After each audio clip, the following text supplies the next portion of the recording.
देखो, अकाउंटेंसी में सबसे पहले हमें पता होना चाहिए कि जब कोई भी अकाउंटिंग ट्रांजैक्शन होती है तो उसको कैसे रिकॉर्ड करते हैं, कैसे कैसे अकाउंट्स बनाते हैं, या फिर ये कहें कि अकाउंटिंग का प्रोसेस होता क्या है, कैसे हम अकाउंटिंग का प्रोसेस कंप्लीट करते हैं। ठीक है। सबसे पहले हमें जब भी कोई ट्रांजैक्शन होती है ना, ट्रांजैक्शन हुई उसको पहचानो। सबसे पहली बात ये होगी, अब किसी से हम मिलेंगे सबसे पहले हमारी क्या बात होएगी, उनको हम जानेंगे पहचानेंगे।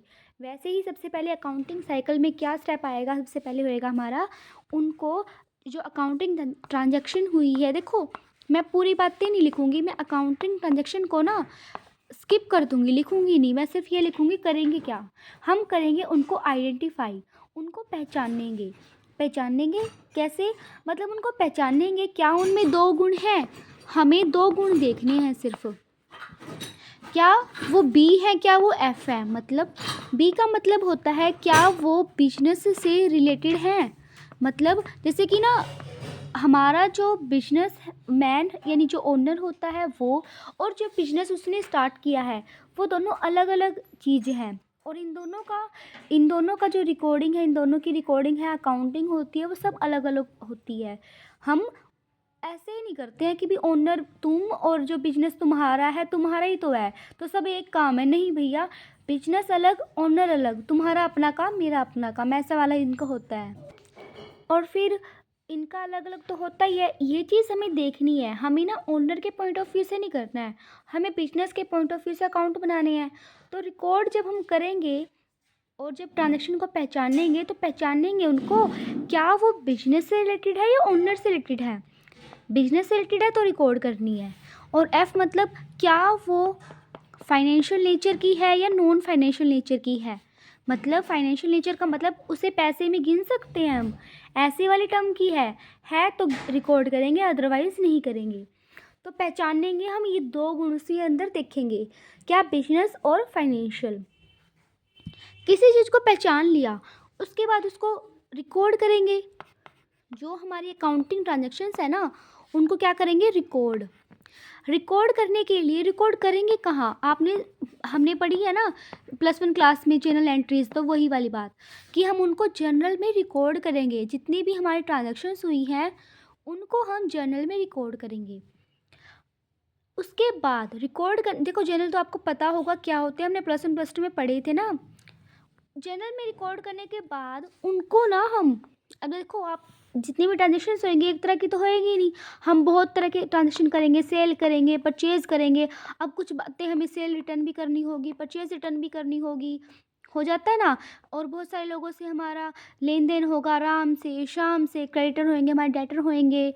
हम फर्नीचर खरीदेंगे, जितनी भी एसेट्स होती हैं, लैंड बिल्डिंग्स, ये सब। तो अलग अलग चीज़ें हमारी इसका मतलब नज़र में आएंगी।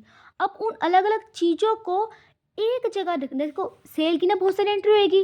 राम के नाम की, क्या पता राम ने पहले पैसे ना दिया हो, हमने राम को सेल कर दी, हमारा डेटर बन गया, पैसे उसने बाद में दिए, तो दोनों अलग अलग बातें हैं, अलग अलग रिकॉर्ड होएंगी। जर्नल एंट्रीज उनकी अलग अलग हुई। बाद में ना इन सारी बातों को, जो भी किसी से रिलेटेड है, उन सबको एक जगह इकट्ठा करेंगे हम। जो ये बिखरी हुई है ना, अलग अलग अकाउंट्स बिखरे हुए हैं, इनका एक अलग से अकाउंट बनाएंगे। यानी कि हम इनको क्लासीफाई करेंगे। क्या करेंगे, इनको क्लासीफाई करेंगे। किस में क्लासीफाई करेंगे, इनका अलग अलग अकाउंट बनाएंगे, जिसको बोलते हैं हम लेजर। क्या बोलते हैं हम, लेजर। लेजर बनाएंगे, इनको क्लासीफाई करेंगे। क्लासीफाई करने के बाद ना इनका टोटल आता है, राम का टोटल आ जाएगा। टोटल टोटल मतलब देखो, एक डेबिट साइड होती है हमारी, एक क्रेडिट साइड होती है। अब डेबिट साइड हुआ, ज़्यादा हुई तो डेबिट का टोटल आएगा, क्रेडिट साइड ज़्यादा हुई तो क्रेडिट का टोटल आएगा। हम वो जब लेजर में आते हैं तब समझते हैं। लेकिन इतना समझे कि जो इनका एक टोटल तो आएगा ही आएगा, या तो डेबिट या क्रेडिट, या फिर ऐसा हो सकता है दोनों ही सेम हो तो कुछ भी टोटल नहीं आएगा। तो वो जो टोटल है इनका सारा, वो समरी हमें लिखनी है। क्लासिफाई करने के बाद हम इनको समराइज़ करेंगे, या ऐसे कहें कि समरी हमारा नेक्स्ट पॉइंट होता है। अब समरी करने के लिए क्या क्या चीज़ें हम करते हैं। सबसे पहले बात, जितना इनका टोटल आया हुआ है ना, डेबिट का, क्रेडिट का, या फिर नहीं आया हुआ है तो नहीं लिखेंगे, हम ट्रायल बैलेंस में लिखते हैं। किस में लिखते हैं, ट्रायल बैलेंस में। याद आ रहा होगा, देखो हमने ये टर्म्स बहुत अच्छे से पढ़ी होती हैं, बट बड़ी क्लासेस में आने के बाद हम सब चीज़ें भूल जाते हैं कि ट्रायल बैलेंस में क्या होता था क्या नहीं। ट्रायल बैलेंस में बेसिकली यही होता था कि सबके हम टोटल लिखते थे। ट्रायल बैलेंस बनाने के बाद ना हम अपने फाइनेंशियल अकाउंट, जो फाइनल अकाउंट होते हैं ना, वो बनाते हैं। क्या बनाते हैं हम? अपने फाइनल अकाउंट।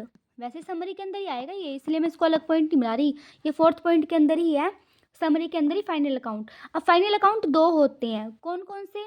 एक तो P&L अकाउंट बनाते हैं हम, और एक बनाते हैं बैलेंस शीट। क्या बनाते हैं? Balance sheet. जो P&L अकाउंट होता है ना, ये तो हमारा अकाउंट होता है, लेकिन जो बैलेंस शीट है वो होती है स्टेटमेंट। P&L अकाउंट हमें बताएगा कितना हमें प्रॉफिट हुआ या लॉस हुआ। बैलेंस शीट हमें बताती है उसकी फाइनेंशियल पोजीशन कैसी है। क्या बताती है बैलेंस शीट? फाइनेंशियल पोजीशन किसकी? किसी भी ऑर्गेनाइजेशन की फाइनेंशियल पोजीशन कैसी है, स्टैंडिंग कैसी है फाइनेंशियल, ये किससे पता चलता है? हमें बैलेंस शीट से।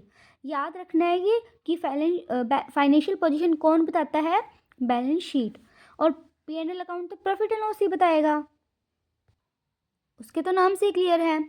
अब ना जो भी हमने ये बनाए हैं अकाउंट्स, जो इनकी समरी है, समरी देखो आ गई, लेकिन इसको समझने के लिए अलग अलग हम चीज़ों का यूज़ करते हैं, मतलब समरी को समझाएंगे हम, उनका एनालाइज करेंगे, उनका एनालिसिस करते हैं और उनको इंटरप्रेट करते हैं एंड इंटरप्रिटेशन करते हैं। मतलब देखो, आपने पढ़ा होगा, ये हम रेशो वगैरह पढ़ते हैं ना, चैप्टर रेशो हो गया, या फिर ये कैश फ्लो स्टेटमेंट्स होगी, ये सब हम बनाते हैं ना, वो सब किस में आता है?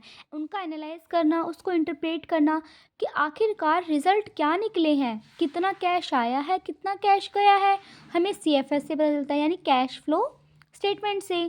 और एनालिसिस जैसे कि हम रेशियो वगैरह करते हैं, ये जितने भी एनालिसिस करते हैं ना, अभी break even point analysis, marginal costing वगैरह हम देखते हैं, सब इसमें आता है। यानी जो हमने समरी निकाल ली, उसका अर्थ क्या है, मतलब क्या है, वो हम इसमें देखते हैं। 6th एंड जो लास्ट स्टेप, इसको हम बोल सकते हैं, वैसे तो यहाँ तक हमारे स्टेप हो गए हैं कि हमने रिजल्ट निकाल लिया है, रहा क्या बाकी? अरे रिजल्ट को बताओ तो, ठीक है। जो उसके यूज़र्स है ना, यहाँ पे मेरे को लिखना पड़ेगा कम्युनिकेशन, मैं यूज़र्स लिखने वाली थी, हम उसको कम्युनिकेट करेंगे। कम्युनिकेट का मतलब बताना।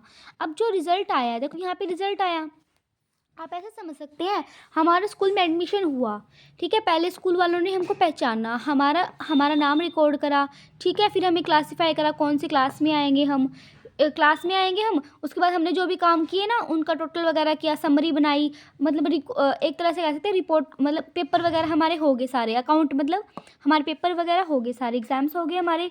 उन्होंने उसको एनालाइज करा, पेपर चेक करा, उसको इंटरप्रेट करा, यानी कि रिजल्ट बनाया, रिपोर्ट कार्ड दिया बनाया हमारा। अब रिपोर्ट कार्ड को देंगे किसको? वो खुद देखेंगे टीचर्स, अच्छा ये बच्चे कितने हैं, ये बच्चे कितने हैं, साथ ही साथ उनके पेरेंट्स को बताएंगे, उनके पेरेंट्स को देंगे रिपोर्ट कार्ड। यानी कम्युनिकेट किसको करेंगे हम? जिसको उसका यूज़ है, ठीक है, जो जिन्हें वो चाहिए। अब यूज़र्स कौन होते हैं, किसको चाहिए इतनी सारी चीज़ें, अकाउंट की बातें किसको चाहिए? जो हमारे यूज़र्स होते हैं। यूज़र्स भी दो तरह से हो सकते हैं, internal and external. Internal and external. Internal क्या होता है? जो अंदर के लोग, घर के लोग, ऐसा बोल सकते हैं।